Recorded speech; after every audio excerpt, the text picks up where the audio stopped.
Let me tell you something that may sound insane at first, but your spirit already knows it's true. You were never ordinary. You were never safe. You were never supposed to blend in because you were chosen. And not by man, not by popularity, not by religion, not by bloodline or birthright, but by a God who whispered your name before time had a clock. While others were being formed, you were being forged. While they got blessings, you got battles. While they got platforms, you got pits. But here's the secret hell doesn't want you to know. The pit was never punishment, it was preparation. You weren't overlooked, you were hidden, because chosen ones aren't put on display. They're put through fire, because only those who've survived the furnace can carry the flame. See, there's a reason the enemy came for your mind early. A reason betrayal hit you harder than most. A reason you've been tired but still unbroken, crushed but never destroyed. Because there's something embedded in you that hell can't delete, a divine code that screams, untouchable, you were sealed. Before you ever lifted a prayer, before you ever fasted, before you ever repented, he sealed you with something hell can't reverse, an unbreakable assignment. And that's why the top demon himself can't touch you. He doesn't just see your wounds, he sees what you carry.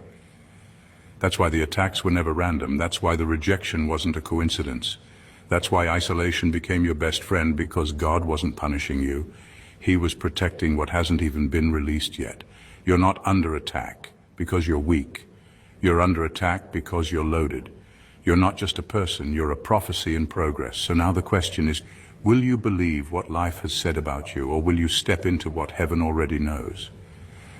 Because when God seals a destiny, it doesn't matter how hard hell hisses. The chosen cannot be cursed, the sealed cannot be touched, and the one who walks with fire cannot be burned. Stay right here, because by the time you reach the end of this message, you'll understand why even the highest ranking demon backed off when he saw you coming. Number one, you're not just protected, you're off limits. You're not just protected, you're off limits. There's a difference. Protection means something is guarding you, but being off limits means even if the enemy gets close, he still can't touch you. There's a line drawn around your life, and it's not written in chalk, it's carved in divine authority. God didn't just say, I'll keep them safe. He said, don't touch this one. That's a command, not a suggestion. And when God speaks, the spiritual realm obeys. Even hell knows better than to cross a line God himself has set. That's why the attacks you've faced never did what they were supposed to do. You've been hit, yes, wounded, yes, but never destroyed, never taken out. That's because there's a layer over your life that goes beyond logic. It doesn't make sense why others crumbled under pressure you survived, why others lost their minds in storms that you somehow walked through. It's not that you're stronger, it's that you're sealed. See, the enemy studies people. He knows weakness, he tracks patterns, but when he gets to you, he sees something different.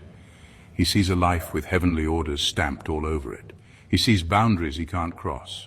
He sees divine warnings that say, access denied. It drives him crazy.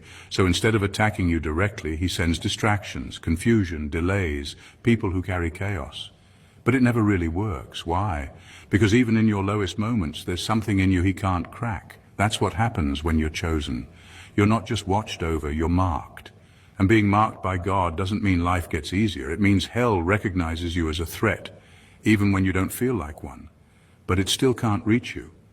You're not vulnerable the way others are. You walk with a seal that can't be forged, faked, or forced open. You're not just protected. You are untouchable, not because of who you are, but because of whose you are. Number two, you're not in a battle.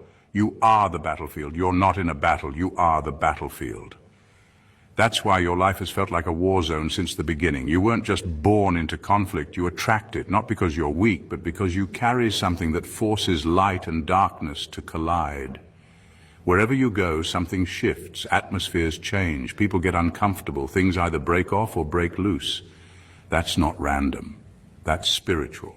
You don't step into battles, you become the ground where battles are fought. There's a reason you've always felt like you were being pulled in two directions, like you're in the middle of something bigger than you. That's because you are. You carry weight, and not just emotional weight. Spiritual gravity. When you walk into a place, there's an invisible line drawn. One side is trying to push you into purpose, the other is desperate to distract or destroy you. That tension you feel isn't confusion.